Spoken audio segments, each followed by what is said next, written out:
Boa noite a todos. Mais uma vez, obrigado pelo ter vindo à Astrológica 2018, 19º encontro de astrologia, que fazemos todos os anos aqui na Gaia já há 19 anos, por isso que é o 19º, né? Certo? E já ficou meio uma tradição, sábados, no fim do dia, né? Nós homenageamos grandes nomes da astrologia, né? E esse ano em particular, né? Eu pedi ao amigo meu, sempre Jorge Feira Jorge, do lado aqui, que é o meu... Vou falar de novo, Jorge. Vou falar de meu muso inspirador de fazer astrológica. Eu falo todos os anos isso, né? Fala. E aprende a fazer eventos com o Tem Jorge. muita gente nova que não sabe. Não é? Conta a história, então. 1992. Nós já estamos ao vivo, tem live hoje. É. Lembre-se, são 2 câmeras e mais 2, são 4 no total. 4 câmeras. Tá complicado. E eu frequentava os grandes eventos de astrologia em Santos do Sesc. E o Jorge comandava, então aprendi a fazer isso com ele. E já há 19 anos eu faço aqui na Gaia, inspirado no Jorge. E eu sempre o convido, né, quase que obrigatoriamente, a fazer uma entrevista com o homenageado do dia da astrológica, né? E eu falei para o Jorge, temos que homenagear uma grande amiga nossa, né, e um grande ícone da astrologia brasileira. Certamente que não vou deixar de fazer essa homenagem. Então, nesse instante, eu passo ao Jorge o bastão da astrológica 2019. 18. Mas já fica para 19 já. Tá certo? Obrigado mais uma vez. Agradeço. Obrigado. Ó, liberado cerveja para todo mundo, tá? Conta da Gaia. Eu que quero agradecer o Robson, a equipe toda daqui. Eu não sei se o microfone está funcionando, tá? A Luísa e toda a equipe que sempre me recebe de uma forma muito importante, especial. Lembrando uma coisa, vocês receberam esse final de semana muitos WhatsApp de eclipse? Uns textos maravilhosos, mandando você rezar e tudo, não é? Eu também recebi. E eu pensei, por que o Robson fez um eclipse? Não é? Um céu tão conturbado. Não é? Pode ser. Porque nós conversamos a respeito disso. As pessoas estavam perguntando, por que o Robson fez um evento num céu desse? Não é? Por quê? Estou fazendo uma... Eu sempre faço em julho. Ótimo, muito obrigado. Muito obrigado, é isso mesmo. Eu escolhi a lua cheia era eclipse. Adorei. Não é verdade? É isso que eu E queria. até aquela condição. O eclipse, eu olhei no céu, eu falei, poxa, eclipse que eu posso Melhor fazer? coisa de uma lua cheia, Um né? grande evento de astrologia, um grande evento Uma de lua astrologia sangrenta. na Terra e no céu. E como teve aquela condição de ter o Marte junto com a Lua, quadratura com Urano, então vamos botar para quebrar mesmo. Isso aí. Então desde ontem estamos reclamando do mundo, Parabéns. da vida, Urano em Touro, o Rei da Vera, Zé Celso, o sistema funciona assim, e quebrar paradigmas, né? Então, já que é o tema, entremos no sistema. Tá certo. Parabéns. Muito obrigado. Júlio. Já fiz uma entrevista com ele. Quero agradecer também, porque todo ano eles me convidam para fazer uma entrevista aqui. Eu tenho um programa chamado Estrelando, e infelizmente esses últimos anos a gente tem perdido algumas pessoas importantes para a astrologia, né? Eu dou muito valor, porque o tempo que eu comecei a astrologia, eu tinha material, já era escasso, né? Era muito material que a gente tinha que fazer traduções, e nós não tínhamos traduções na época que eu comecei, um pouco tempo atrás. Depois tivemos um volume muito grande de material sendo publicado. Aí depois, hoje, atualmente, temos muito pouco material bom publicado em astrologia, né? A gente vai na estante virtual, no sebo do livro. Lógico que tem muita bobagem também que foi traduzida ao longo desses anos. E alguns astrólogos fizeram parte, né? Por exemplo, o Valdir Bonadei, o Filo, e 2 pessoas que eu entrevistei aqui, uma foi o Boris, perdemos também há pouco tempo, e o Zeferino, que eu entrevistei, perdemos também há pouquíssimo tempo, né? Eu quero que vocês que estão começando a astrologia, estudantes, que valorizem esses profissionais, porque o material que a gente tinha era muito difícil. Eu mesmo comecei com aquele manual de astrologia do Beladar. Não sei se vocês conhecem, talvez os antigos conheçam mais esse material do Beladar, que depois eu me surpreendi, foi em 84 que eu peguei esse livro. Eu encontrei material de progressão secundária nesse livro, que era um material que a gente também não tinha traduzido. Pois é, se você achar esse livro, é um livro bem antigo. E valorizem as escolas que você tem como formação e os profissionais que realmente pesquisam no mercado um material sério e importante. Daí entra a Celisa Beranger, que é uma grande pesquisadora, tá, no mercado de tudo. né? De tudo. E eu tenho, às vezes, uma certa dificuldade em fazer entrevistas com a Celisa, porque eu, na sexta-feira, eu venho e faço muitas entrevistas para o programa. Eu já fiz 2 com ela ontem. Inclusive, uma da parte da fortuna, outros sobre o geral do céu, e outros que a gente conversa. A gente fala assim, o que eu vou perguntar para ela em público? Direcionado para quem? Para estudante ou para profissional? Não é? Fala assim, sabe o que eu vou fazer? Eu vou perguntar para ela qual é a tendência de Áries a peixes até dezembro. Como é que está Áries no céu, Touro, essa mudança toda para cada signo? Ela fala assim, pelo amor de Deus. Aí uma coisa que eu perguntei a ela era sobre astrologia, que eu quero que ela venha falar a respeito desse tema, que é sobre a humildade e a pesquisa. Celisa, muito obrigado, por favor.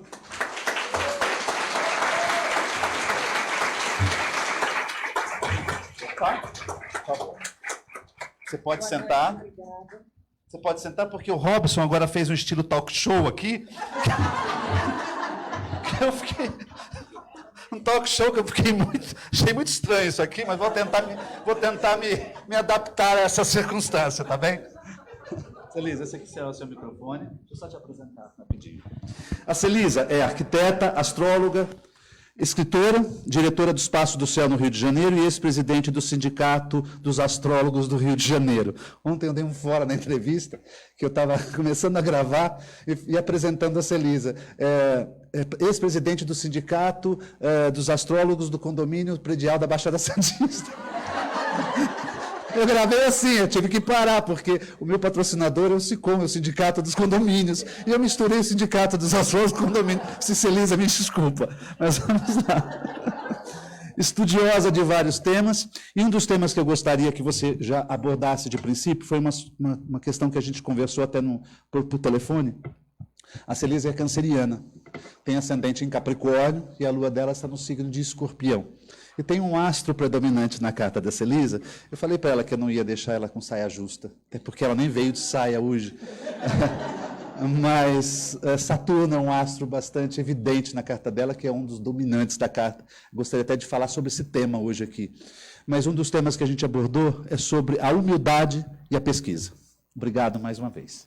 Eu quero agradecer a Robson pelo convite.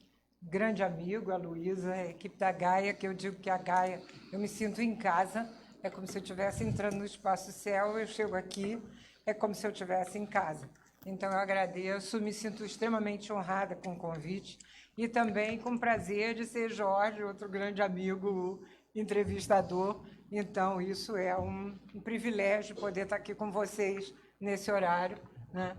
E a gente, de vez em quando, conversa e estava comentando, falando sobre essa questão do quanto é importante o estudo e a pesquisa na astrologia, porque todo conhecimento ele só avança através de pesquisa. Então, se nós queremos que a astrologia volte a ter o papel que ela já ocupou, só através de estudo e de pesquisa é que ela vai voltar a ocupar essa posição. E qualquer conhecimento, para ele ser bem exercido profissionalmente, é preciso manter o estudo constante. Então, eu digo a vocês que o que eu fico é procurando espaço, e uma das coisas que mais pôde me satisfazer de ter entregue o Sinage para a Denise, que está aqui, é eu poder voltar a ter tempo para estudar. Porque nos 3 últimos anos, realmente, eu não tinha tempo para nada, né? Então, o incentivo ao estudo e à pesquisa, principalmente, né? Que aqui a Gaia valoriza a pesquisa, vocês todos têm que fazer um trabalho, na minha escola também, o final de curso tem que ser um trabalho, não existe só a questão de prova, tem que haver um trabalho de pesquisa, né? Que é importantíssimo. E a questão da humildade. O fato de nós termos um conhecimento que outras pessoas não têm, não nos coloca nenhum privilégio com relação a essas outras pessoas.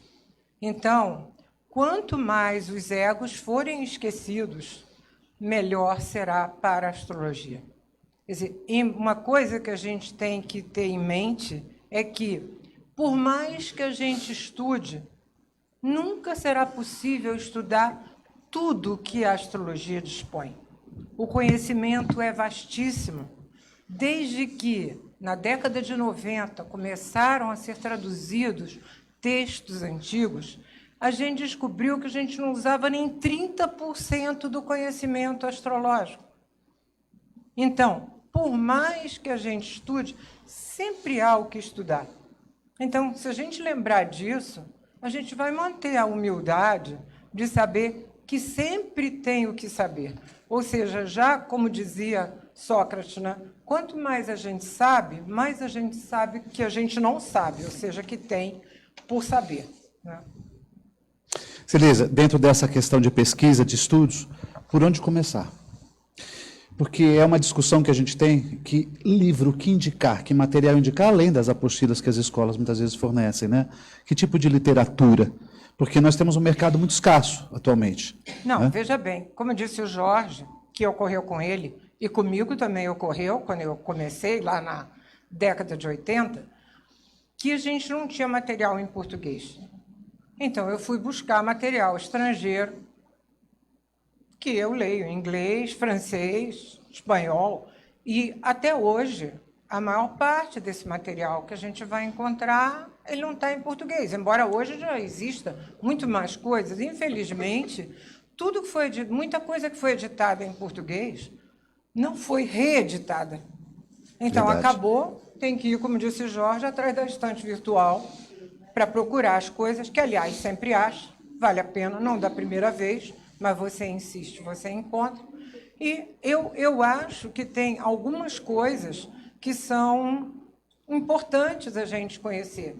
Por exemplo, quando eu comecei a estudar, se falava que a Bíblia da astrologia era o Tetrabíblos de Cláudio Ptolomeu. Acontece que não é, verdadeiramente. Ptolomeu botou lá o que ele quis e deixou de lado o que ele achou que não era importante.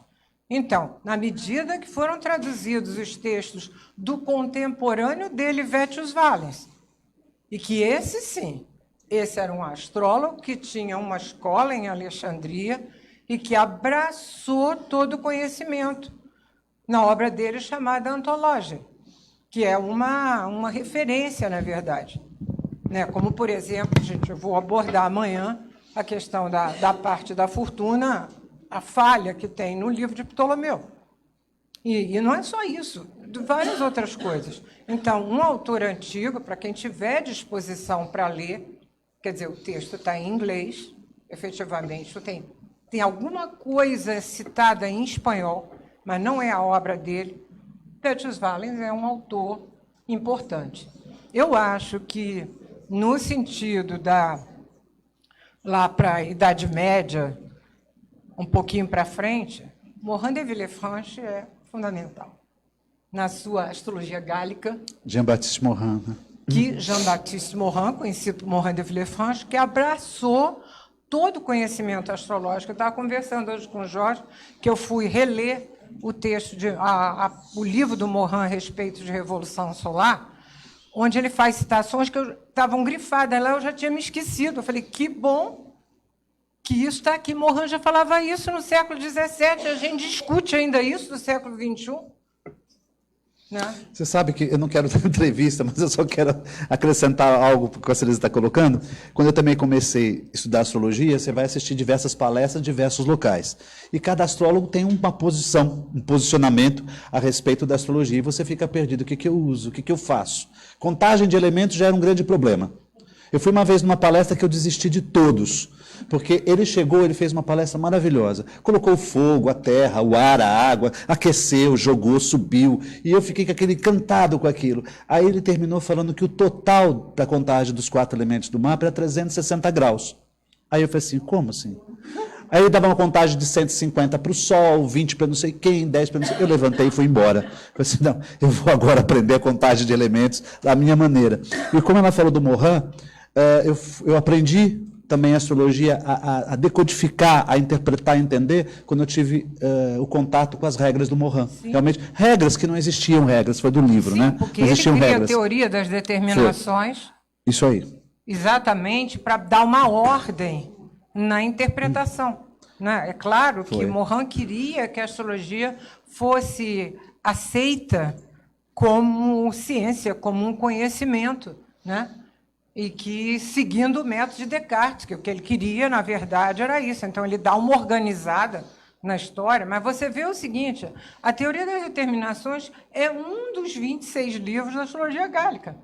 Então, ele abordou tudo, na verdade. Aí vocês vão dizer, o que tem de Morin? Eu vou falar assim, ó, tem um resumo em português no livro do André Barbeau, Tratado Prático de Astrologia, e tem o CBA do Gregório, né? Quer dizer, que não sei se você ainda está editando. Pois é importante, porque eu sei que você dá na Gaia, Robson inclui no currículo, eu incluo no meu currículo também, mas não são todas as escolas de astrologia que incluem. Infelizmente, tem escolas que desconsideram completamente, eu acho isso praticamente impossível, que eu digo assim, existe algum outro método organizado? Por incrível que pareça, Fernando Pessoa queria fazer um, começou. Verdade. Tem lá o índice do livro dele para fazer um outro método, mas não fez. Então, é o que a gente tem. É claro que a gente atualiza. Nós estamos no século XXI, aí não pode fazer uma leitura do século XVII. Mas tudo que está ali ainda é utilizável. Você citou o livro Tratado de Astrologia do Barbeau como até uma indicação de um livro básico, né? É. Tem pessoas que rechaçam até esse livro pelo fato de ter assim, as colocações antigas que ele faz, mas ele tem assim, pontos importantes que ele cita, inclusive, Morin, nesse livro. Claro. Né? Mas é uma obra que não está sendo mais editada há muito tempo. Tem duas coisas, para mim, que eu acho do Tratado Prático da Astrologia importante. Não só ele cita Morin, como ele faz questão de ressaltar as 4 qualidades primitivas, que o Gregório tem 2 livros, o primeiro bem antigo e um bem recente, excelente, né? Astrologia Dinâmica. E outra coisa que o Barbeau faz, quer dizer, é ele citar Michel Gauquelin, ele é o primeiro autor a citar Michel Gauquelin na sua estatística, isso na década de 60. Quer dizer, Gauquelin começou a estatística na década de 50, Barbeau já cita ali. Então, e ele faz, eu digo assim, não quero nem saber dos mapas que ele apresenta, de reis, de príncipes, não é por aí, mas são aqueles princípios básicos, elementares para você começar. Então, que, infelizmente, diria assim, eu estava conversando com o Jorge outro, qual é o outro manual que a gente tem em português que fale das qualidades primitivas? Não tem. Não tem. Não tem. E eu acho elas fundamentais. Não é para signo só, não, para planeta. Então, eu acho isso uma coisa básica, né? Então, eu digo assim, tem um livro que a gente estava até comentando hoje, de um casal português, que a gente conhece pessoalmente, que é excelente, chama-se O Tratado das Esferas. Está esgotado. É excelente o livro. Foi editado pela AFA, está em inglês.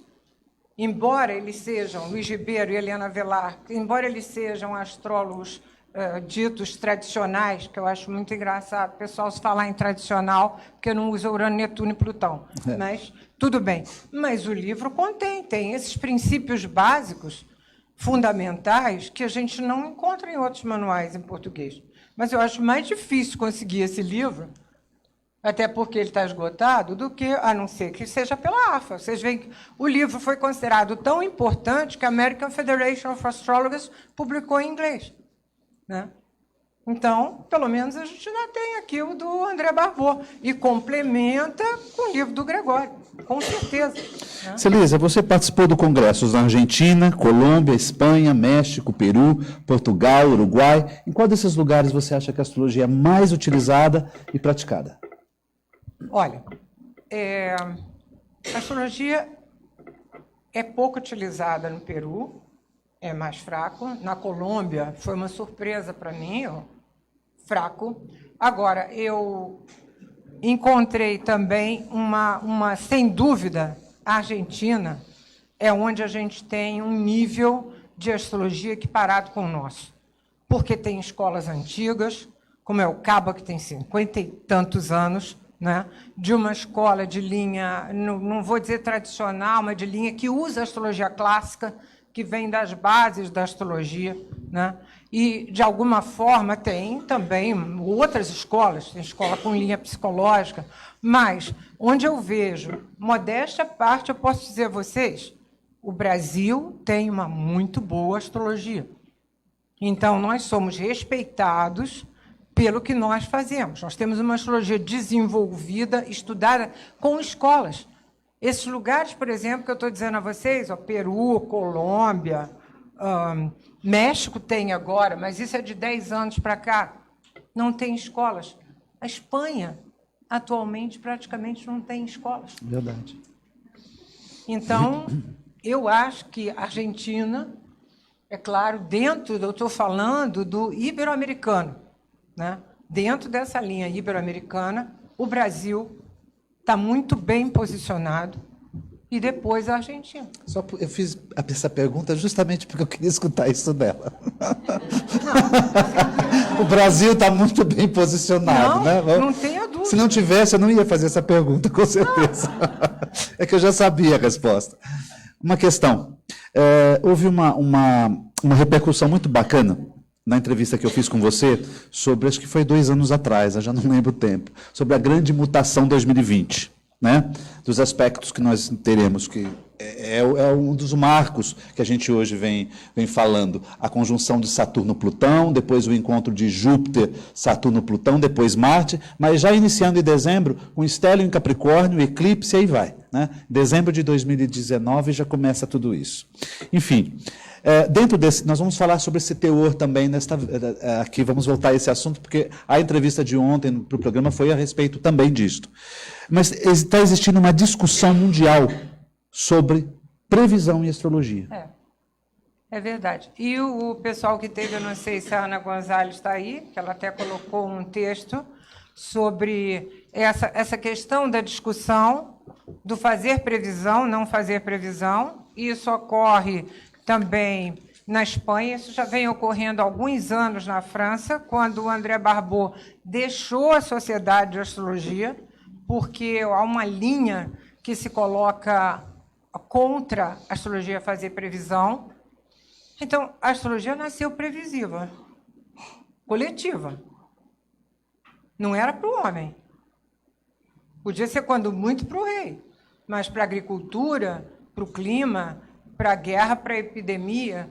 Então, eu acho que negar a previsão na astrologia é negar a astrologia. A gente tem que lembrar que nós tivemos mais ou menos 1 milênio e meio de uma astrologia coletiva. E a astrologia individual só vai começar no século IV a.C. Agora, como olhar a previsão? Isso sim, eu acho que, sem dúvida, isso deve ser discutido pelos astrólogos. Eu tive uma experiência muito ruim em 2003, quando eu estava mudando o estatuto do sindicato, do Sinarge, em que a gente colocou no Código de Ética que deveria ser proibido prever morte, deveria ser proibido determinar fatos. E eu tive uma revolta por parte de um grupo de associados que não admitiu que isso fosse colocado no Estatuto. Então, nós encontramos uma maneira de colocar isso sem ser explícito. Então, eu, particularmente, sou contra o determinismo na astrologia. Eu acho que a astrologia ela indica contextos, mas não o fato especial. Saiu até um texto no boletim da CNA, do Robert Rand, excelente a respeito disso. É um texto antigo, mas que está super atualizado, que é exatamente onde ele diz: o símbolo é muito extenso. É impossível você abarcar todas as possibilidades. Agora, isso daí não invalida a previsão da astrologia. Na hora que você diz que a pessoa está num momento de imprevisibilidade, ou na hora que você diz que ela está num momento de muitas dificuldades, você já está dando a ela um parâmetro de como funcionar. E eu diria o seguinte, nada, digamos assim, consegue, porque a grande astrologia ela tem uma coisa importante que eu também considero, que, além do mais, isso é porque ela trabalha com ciclos, né? Que ela define tempos. Isso vai até determinada época. E uma outra coisa que possibilita também muito a gente fazer é você sempre olhar para o ciclo anterior daquilo que aconteceu para poder ter ideia desse ciclo atual. Então, ela nos possibilita olhar para trás para poder olhar para frente. Como estava citando aí a Isabel na palestra sobre Urano em Touro, quer dizer, você tem a história para trás, e isso individualmente é a mesma coisa que a gente faz. Né? Agora, eu acho que isso deveria ser mais discutido entre os astrólogos, sem dúvida. Você fala do céu de 2020, ao vivo, não é mais gravado hoje. Não. O 2020, digamos assim, quando houve a grande quadratura T de 2010, que eram... Celisa, um momentinho só. Quem quiser fazer alguma pergunta para a Celisa, que não esteja aqui na minha pauta, escreve um papelzinho, me passa aqui, que eu faço para ela, porque é o que eu falei para vocês, o Robson pega. Porque é difícil fazer entrevista com uma pessoa que a gente conversa sempre, e às vezes eu não sei, assim, que ponto será que eu tô em falta aqui? Tá bem? Se quiserem fazer uma pergunta, me passe, tá? Eu vou aproveitar a sua interrupção para fazer um comentário, antes de entrar nessa história, que você citou aí no início, e que eu também considero uma coisa fundamental na astrologia, na interpretação de mapa, que é a teoria da dominante. A gente estava conversando lá fora sobre a teoria da dominante, a importância que existe realmente no mapa, se levar em consideração o astro dominante ou determinante da carta. Quando eu chamei a atenção para vocês que a Celisa era de Câncer, com ascendente em Capricórnio e ela em Escorpião, mas o astro dominante da carta dela era Saturno, o que eu estava querendo dizer? Que ela falou assim, você não me faça perguntas sem eu saber quais vão ser. Eu disse, Elisa, mas eu tenho Urano também forte, tem que ser uma coisa imprevisível, né? Não é? Ela tem Saturno. Então, assim, qual que você acha que vai ser Leão? Até dezembro, como é que Leão vai atravessar? Ela disse, não faça isso, você sabe que eu sou saturnina. Não, eu tenho Saturno, eu digo assim, eu sou uma canceriana atípica, porque meu Sol é em conjunção com Saturno. O Saturno está bem no meu descendente, é o planeta mais angular, embora eu tenha também um Netuno lá próximo do meio do céu, mas o Saturno, indiscutivelmente, é o mais forte. Mas eu estou no trânsito de Urano com Lua, então eu já sei que eu estou dada a muitas surpresas. Então procuro aguarde até o final. usar o Saturno para me resguardar o máximo. Eu respeito. Então, eu digo assim, eu louvo muito esse trabalho do André Barbeau. Que eu digo assim, André Barbeau me foi sempre uma inspiração desde que eu o descobri, embora eu tenha estudado em escola, minha formação é na astrociência. Eu nunca tinha pego um livro de astrologia antes de começar a estudar na escola. Então, eu de autodidata não tenho nada. Eu tenho uma formação de escola, que eu considero uma coisa que me ajudou muito para ter chegado aonde eu cheguei. Entendeu? Mas quando eu descobri André Barbeau, porque naquela época a astrologia do Rio de Janeiro era muito americanizada, e aquilo não me satisfazia. E eu tive a sorte de visitar uma amiga na França e chegar lá e descobrir que ela também estudava astrologia. E aí ela me mostra, me apresenta os livros de André Barbeau. E eu fiquei encantada. E comecei a ler os livros e comecei a comentar com minhas colegas de estudo. Foi assim que eu acabei sendo professora da ciência. Eu comecei a falar um monte de coisa que a gente não aprendia. E então foi isso que me levou depois a também traduzir 2 livros de André Barbeau, fazer contato pessoal com ele e traduzir 2 livros. Né? Um que o próprio Barbeau considera como o melhor livro dele de astrologia individual, que é o Universo Astrológico dos 4 Elementos. Né? Então, eu queria fazer esse comentário. Não, não tem, eu só vou falar, eu comecei pelo horóscopo de jornal mesmo. Sim, pois é. Eu Não fui tão sofisticado assim. Né? O dela foi chique. Mais. Eu comecei Minha irmã me deu um mapa de presente no começo da década de 80, eu achei uma droga. Eu fui fazer o mapa com uma pessoa conhecida, Clóvis, que eu não vou falar o nome, do Rio de Janeiro, mas eu achei uma droga aquilo ali. Falei, esse negócio é uma porcaria. Pois eu conto para vocês. Para nada.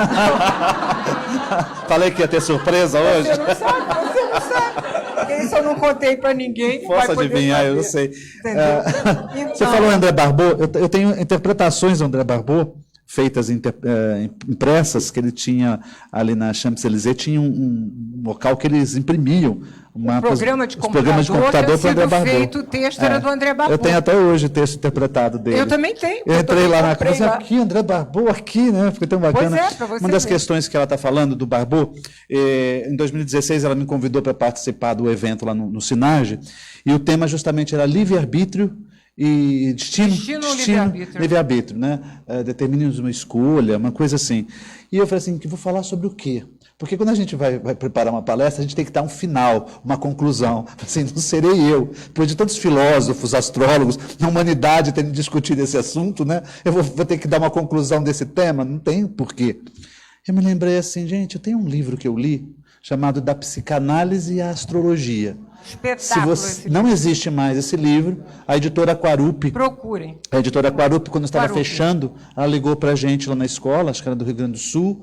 Aí o Robson, né, e a Celisa, compramos todas as edições do livro, fizemos uma promoção, porque já estava com páginas amarelas. Se vocês encontrarem do André Barbeau, da Psicanálise e Astrologia, não titubeiem, comprem, porque vale a pena. Até, inclusive, a palestra eu fiz, eu falei assim, vou reler um pouco daquele livro, ele cita justamente esse assunto. Eu falei assim, bom, a palestra está pronta, porque então, assim, é muito, muito, muito interessante. Sim. Agora vamos voltar ao assunto de 2020. Agora 2020. Não perder. 2020, então eu digo assim, tinham duas grandes marcas no século XXI, no começo do século XXI. 2010, o encontro de todos os planetas, praticamente, só Netuno estava de fora, né, até Marte, que é exterior, não é lento, mas é exterior, estava no meio, e que indicava uma crise grande, como se configurou tudo que a gente previa, né? E o segundo, 2020. Então, 2020, um ano com várias marcas celestes importantes, né?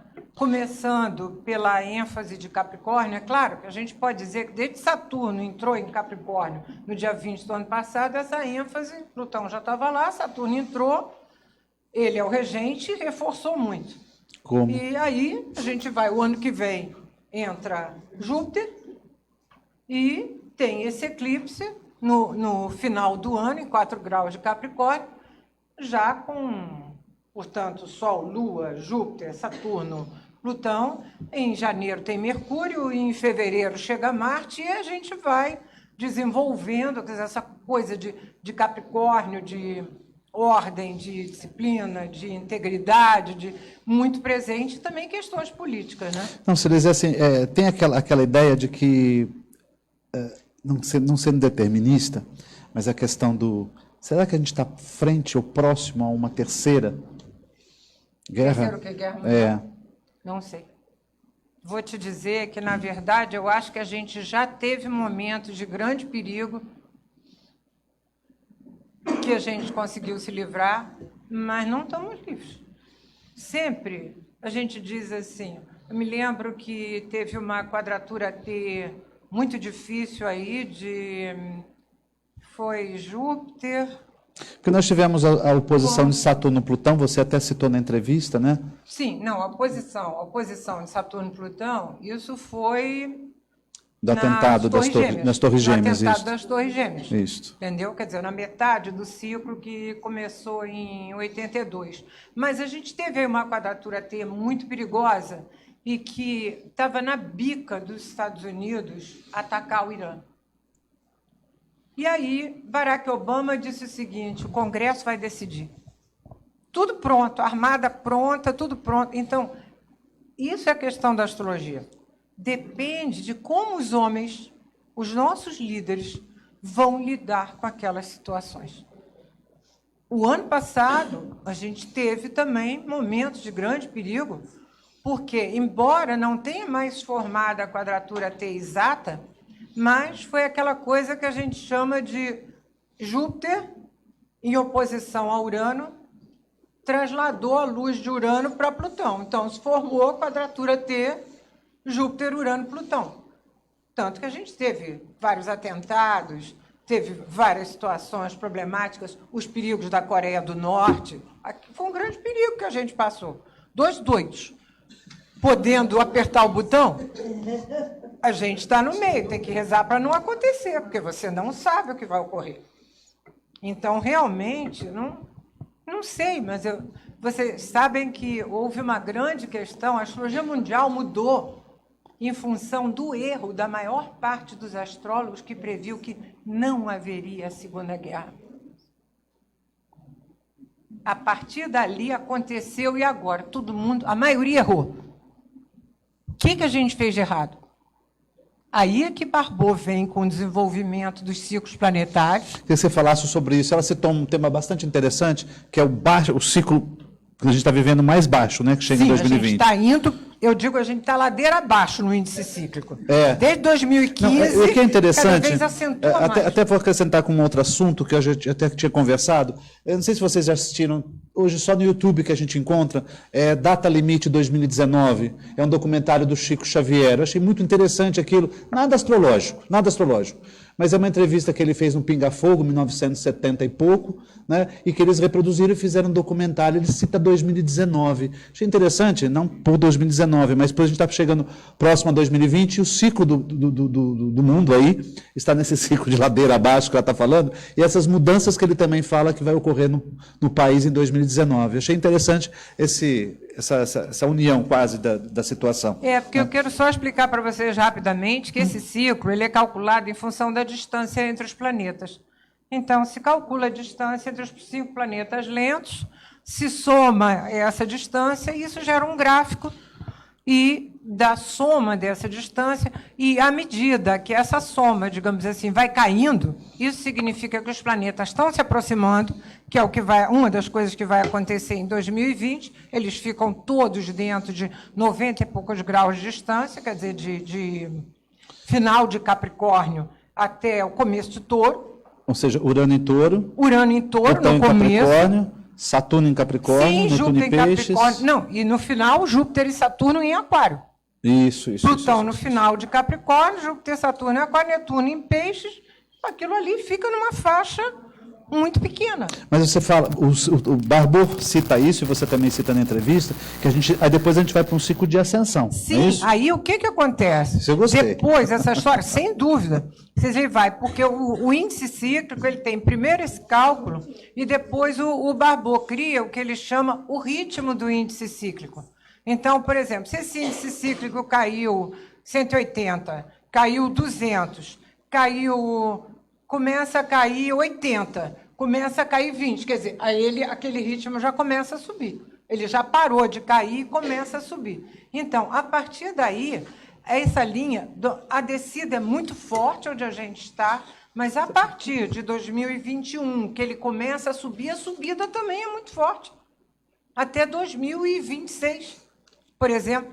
Então, quer dizer, a gente tem uma grande descida, é a mais forte do século.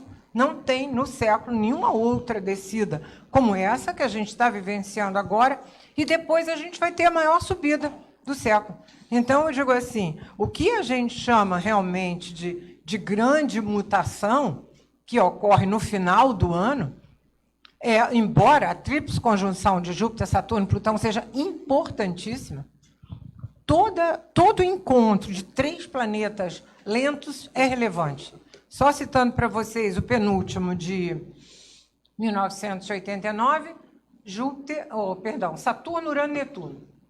Em Capricórnio, Desmantela a né? Rússia, em Capricórnio, desmantela a Rússia. Nossa. A união a quebra do Muro de Berlim, união das Alemanhas. E a geração que nasceu nessa época, Exatamente. que a gente acaba atendendo hoje. Sim, exatamente.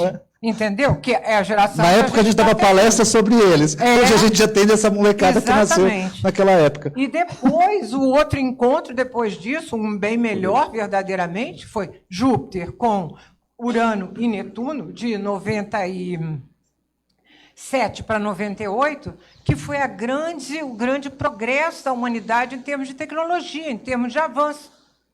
Então, na verdade, esse encontro é sempre importante. É claro que o encontro de Júpiter com Urano e Netuno foi melhor do que o encontro de Júpiter com Saturno e Plutão. A gente não pode deixar de dizer. Digamos assim, pode ser que uma situação recessiva chegue a pior de tudo. Ali naquela época, vão ser tomadas medidas para acabar com isso. E para tomar, as medidas, às vezes, são mais duras. Mas, de qualquer maneira, vai ser um começo de um novo ciclo que seguramente será melhor.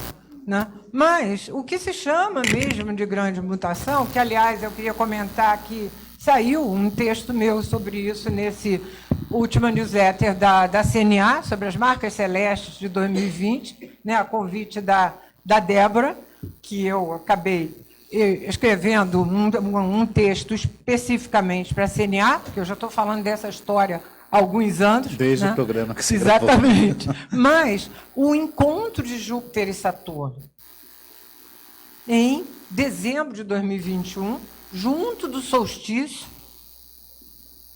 e junto de um outro eclipse, quer dizer, uma marca muito forte, quer dizer, ele acontece um encontro importante junto a dois eventos celestes fortes, quando os dois se encontram em 0 grau de Aquário, num signo de ar também regido por Saturno, e aí a mudança de elemento das conjunções Júpiter-Saturno, coisa que costuma acontecer a cada 180 ou 200 anos. Então, isso é extremamente relevante. Para vocês verem, a gente fala hoje de ciclo planetário, né? Pois é, os antigos, os clássicos, descobriram que Júpiter e Saturno levavam 800 anos para completar um ciclo de conjunções em todos os elementos. Então, até hoje, esse ciclo é o maior ciclo que a gente conhece. Porque mesmo Netuno e Plutão, que levam 456 anos para se encontrarem, mas as conjunções de Júpiter e Saturno, em todos os 4 elementos, levam 800 anos para se completar. Então, a gente encerrar uma etapa do elemento terra, materialista, político, busca de conquista de um país conquistar o outro, de avançar em cima da terra do outro. Né? É claro que você vai dizer assim, sim, nesse ciclo houve a Revolução Industrial, vamos ver, também se desenvolveu a democracia. Então, claro que sempre tem coisas boas, mas essa coisa materialista que eu acho que chegou assim, estamos chegando ao máximo do que podemos chegar, mudar para uma questão muito mais, digamos assim, humanitária, além do mais aquário, um princípio de cooperação coletiva. O que fazemos nós pela humanidade, cada um de nós? Fazemos parte de uma humanidade. Vamos prestar atenção a quem é igual a nós, sem a grande preocupação com a questão do quanto temos, o quanto podemos ter. E, de alguma maneira, eu acho que essa passagem de Urano em Touro vai ajudar nessa história, porque vai acabar moeda, vai acabar banco, vai acabar... Hoje já existem muitos bancos virtuais, dinheiro não passa na mão de ninguém. Sai daqui, vai para lá, vira para lá e ninguém vê aquilo ali. Né? Eu também não tenho visto também. Hein? Também não tenho visto, Pois é. verdade. Não, vocês podem reparar que, às vezes, você chega para pagar uma coisa com dinheiro e a pessoa fala assim, não tem cartão? Porque não tem troco, isso cada vez aumenta mais.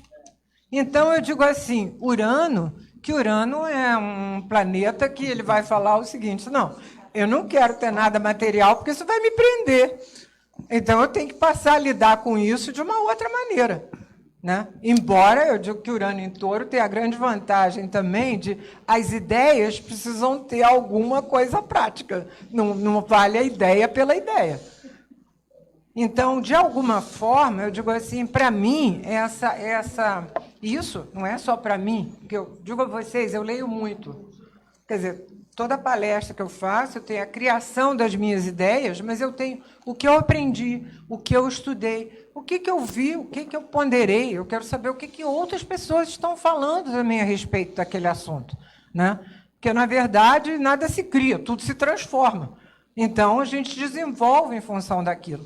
E uma coisa interessante da gente lembrar é que, 600 anos atrás, quando começaram as conjunções no elemento ar de Júpiter e Saturno, 1300 e pouco, não me lembro se 1325, uma coisa assim, que a primeira conjunção foi em Gêmeos, mas a segunda foi em Aquário, foi quando houve uma mudança de enfoque. O homem deixou de ser apenas aquele pecador esperando pela redenção e foi olhado, então, como uma figura humana, que, independente dele ter religião e depender de fosse perdoado, ele deveria ser olhado como tal.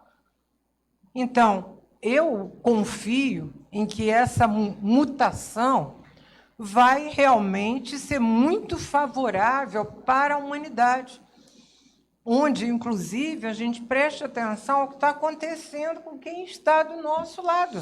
Então, assim, Celisa, a gente está começando a terminar o tempo. Amanhã nós vamos ter uma palestra aqui sobre o final, sobre o Rui, do Rui e da Bárbara Abramo, né? Vamos falar sobre o Brasil, eleições e tudo. Então, vamos ver a abordagem deles. Qual é a sua abordagem sobre o mapa atual do Brasil? E, se possível, eleição. Também, se não puder fazer, olha, não faça, mas a pergunta já foi feita. Eu até já falei com o Rui hoje de tarde, que eu acho impossível fazer qualquer previsão no contexto que se encontra o mapa do Brasil. Você está colocando, por causa da oposição Netuno-Sol? Não é só isso. Também? Principalmente também. Por isso. Mas a gente tem uma outra coisa também que a gente não pode deixar de lembrar, né? Urano está fazendo oposição ao Marte do Brasil. E Marte está fazendo quadratura com Marte do Brasil. Marte é um dos regentes do meio do céu do Brasil. E isso indica uma grande imprevisibilidade. Então, de alguma forma, eu digo assim, é um tempo confuso, a gente está meio sem rumo. E eu acho que fazer uma previsão com relação a isso é extremamente arriscado. Eu acho que o Brasil está num momento muito difícil. Muito difícil. E eu acho que vai só ter 2020, não, acho que vai mais à frente. Um pouco mais, né? Um pouco mais à frente. Chegou uma pergunta aqui, quem quiser mandar enviar as perguntas, uma letrinha pequena, vamos lá. É do anônimo, tá? É anônimo. Não é do anônimo de 359, não, né? Não. Não sei se é de Áries, se é de Touro, se é de Gêmeos. Não. Então, assim, a pessoa está perguntando assim, como determinar por alto o astro mais forte do mapa? O por alto está entre parênteses, tá? Olha, por alto... Como determinar por alto o astro mais forte do mapa? Eu tenho que dar a primeira indicação do André Barbot. Olhem os ângulos. É o que a gente estava falando aqui. Ascendente, descendente, meio do céu e fundo do céu. Para qualquer mapa astrológico, isso é válido. A primeira coisa é olhar no mapa. A gente olha o mapa, a primeira coisa a gente vê se tem um astro angular. Um astro angular. Eu posso contar uma historinha por causa disso? Deve, inclusive. Uma vez eu fui à televisão com um outro astrólogo do Rio de Janeiro, que é óbvio que eu não vou dizer o nome, e era daquelas coisas assim, eu fui para discutir com um astrônomo. E esse astrólogo foi para interpretar um mapa no desconhecido, coisa que eu não faria nunca. Nunca. Sem referência nenhuma, eu não iria interpretar. O mapa tinha Netuno no descendente e um Sol na casa 6. E a pessoa começou dizendo, o astrólogo começou dizendo que aquela pessoa deveria ser muito focada no trabalho. O mapa era de uma mulher, diga-se de passagem, que essa é outra coisa relevante, sempre a considerar. Deveria ser muito focada no trabalho, no dia a dia. Aí, aquelas coisas de televisão, aí aparecia a dona do mapa falando. a coisa mais importante para mim é encontrar um parceiro ideal.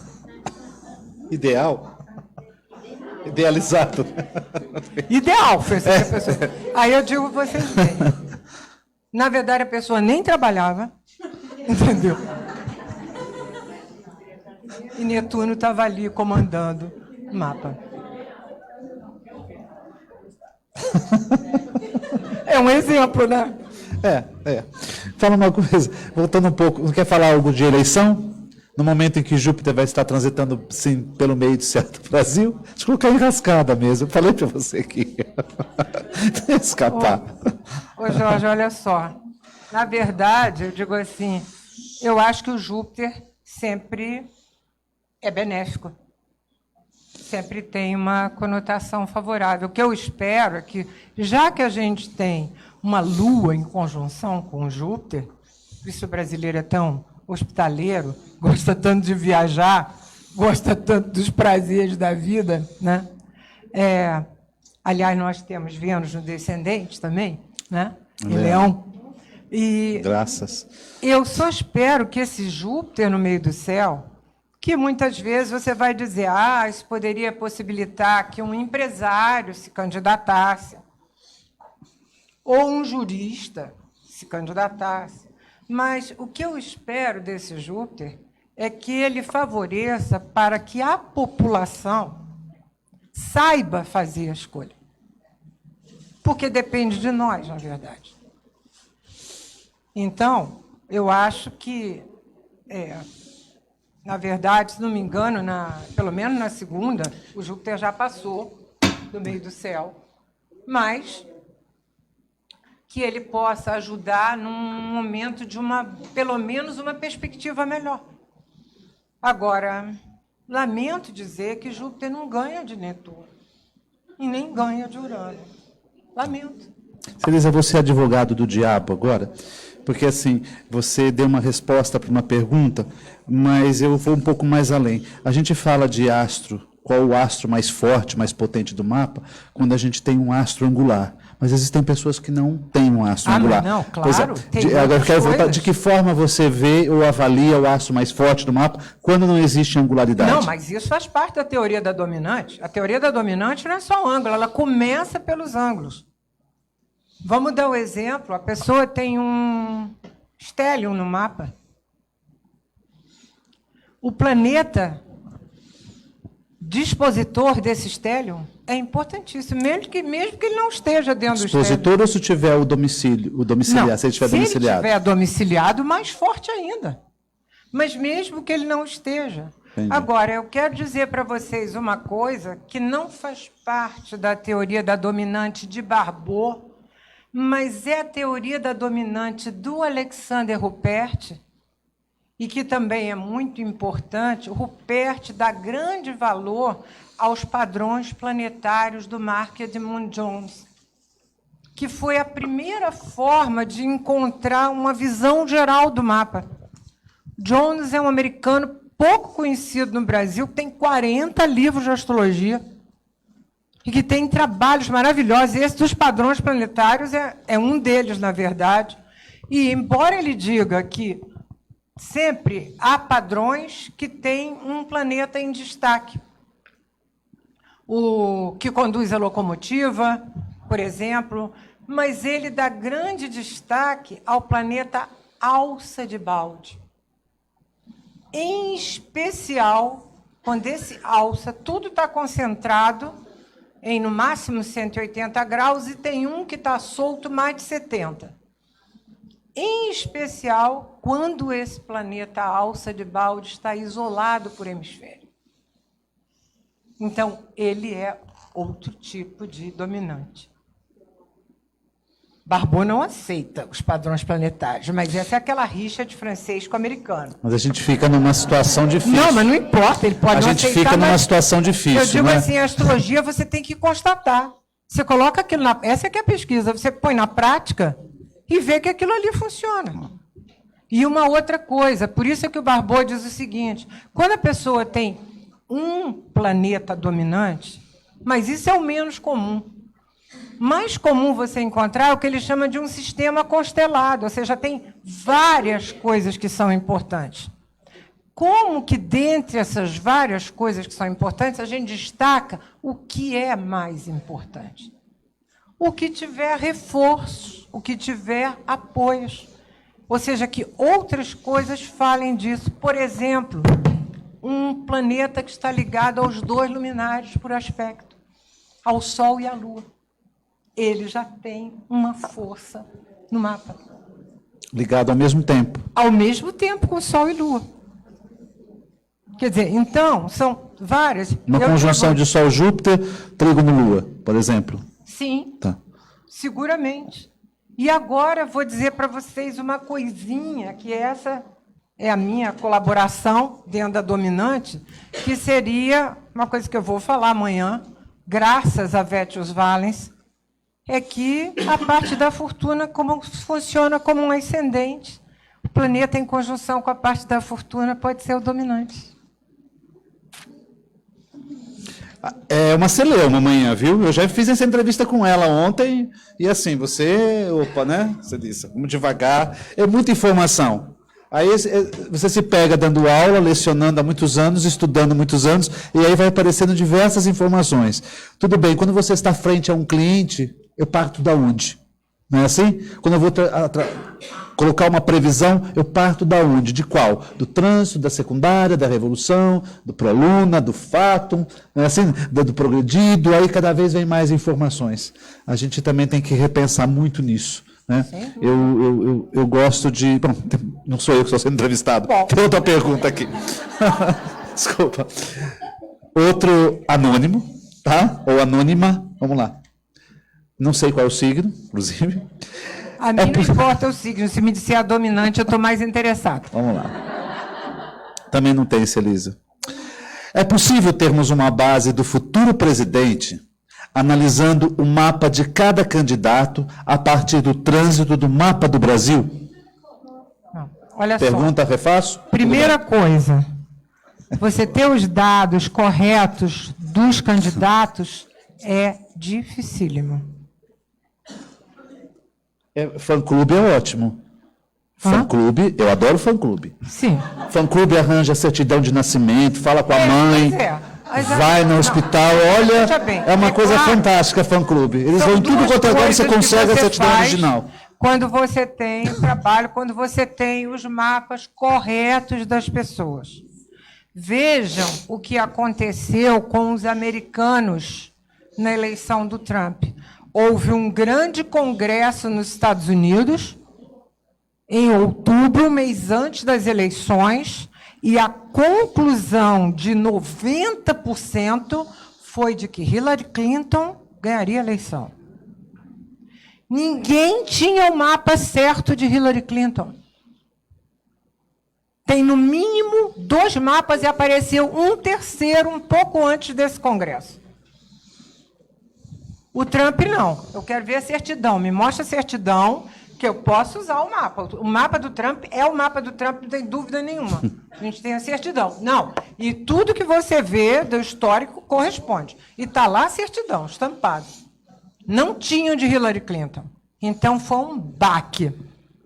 Porque a grande maioria errou.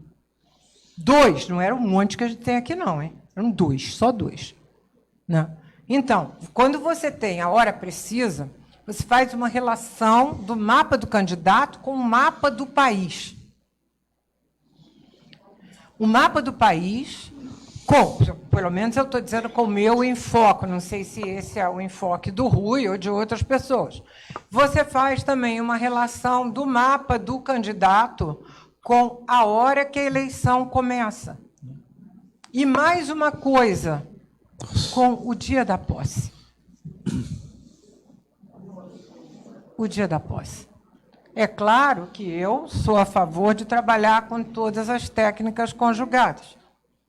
Você vai ver, você trabalhar com revolução solar, trânsito, progressão, né? Mapa de país, importantíssimos há também as progressões, que esse é um dos nossos problemas também, além da gente ter Netuno em trânsito oposto ao Sol, ter Marte progredido quadrado com Netuno. É demais, né, não? É demais.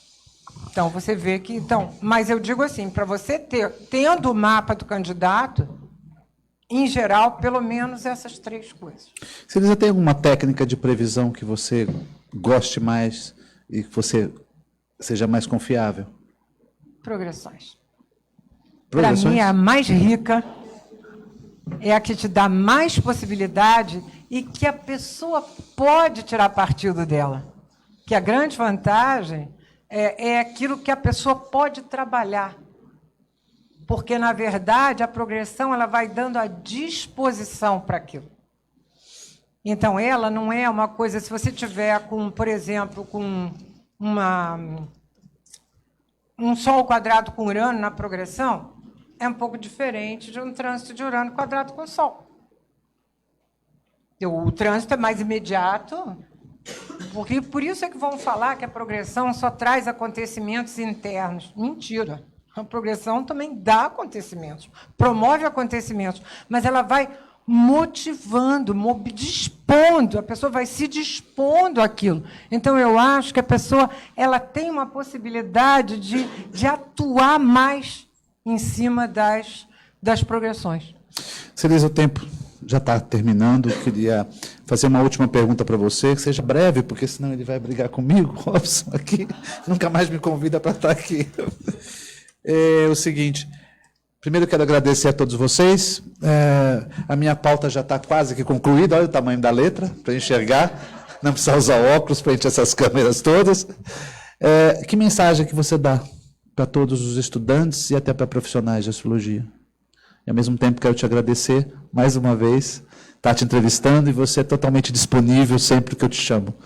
Eu que agradeço, mas eu digo assim, eu digo a vocês que, na verdade, tem 32 anos que eu estudo astrologia, continuo encantada pela astrologia, ou seja, é uma coisa que, como você constata que ela funciona, em determinadas situações, às vezes, vou contar para vocês coisas simples, do tipo assim, levei um tropeção, bati não sei o quê, vou olhar meu mapa diário, o negócio está lá. Meu Deus do céu. Como é que é possível que essas indicações estejam presentes com, digamos assim, com certa facilidade, desde que a gente esteja disposta a buscá-las? E eu acho que, para ser um bom profissional, ou até um bom estudante, a gente tem que ter interesse naquilo, muito interesse. Uma pessoa pode fazer bem um trabalho, ela pode ser correta, ela pode, mas nunca ela vai ter aquele algo mais se ela não tiver um grande interesse. E eu digo a vocês que eu continuo encantada pela astrologia, que a astrologia me fez deixar a minha carreira de arquiteto, porque realmente eu me encantei com ela, com o potencial de estudo, com o potencial de base que ela tem. Quer dizer, a astrologia, na verdade, ela é um corpo de conhecimento, ela não precisa de tanta criação, que eu acho que esse negócio... Não, é porque é assim que eu acho. Não tem achômetro. Quer dizer, aquilo ali, a astrologia, ela tem o corpo que permite que a gente faça daquilo. Por isso a gente vê, às vezes, a pessoa começando a astrologia assim, muito empolgada, querendo muito rápido, não vai chegar a lugar nenhum. Não vai, porque aquilo vira fogo de palha. Agora, à medida que você vai se encantando, à medida que você vai se empolgando, cada vez você vai se entranhando mais e podendo fazer e utilizar melhor o conhecimento. E continuar gostando depois que você está ali dentro, mas é isso né? que eu estou dizendo, Continuar não com pode tesão. perder o elan nunca. É um tesão que dá. Tem que ter tesão por aquilo. Eu digo, eu continuo assim. Por isso eu gosto de estudar, por isso eu gosto de pesquisar, eu gosto de descobrir. E me encanta quando eu sei que você descobre mais alguma coisa, né? Então, isso é que eu queria passar para vocês, que eu acho que a astrologia, a gente tem que ter um pouco de paixão por ela. Mas não é aquela paixão dramática, né? Não, é aquela paixão constante, aquela paixão que está sempre sendo alimentada. Adoro entrevistar pessoas que fluem, não é? E que estão sempre abertas para isso. Obrigado, Celisa. Adoro.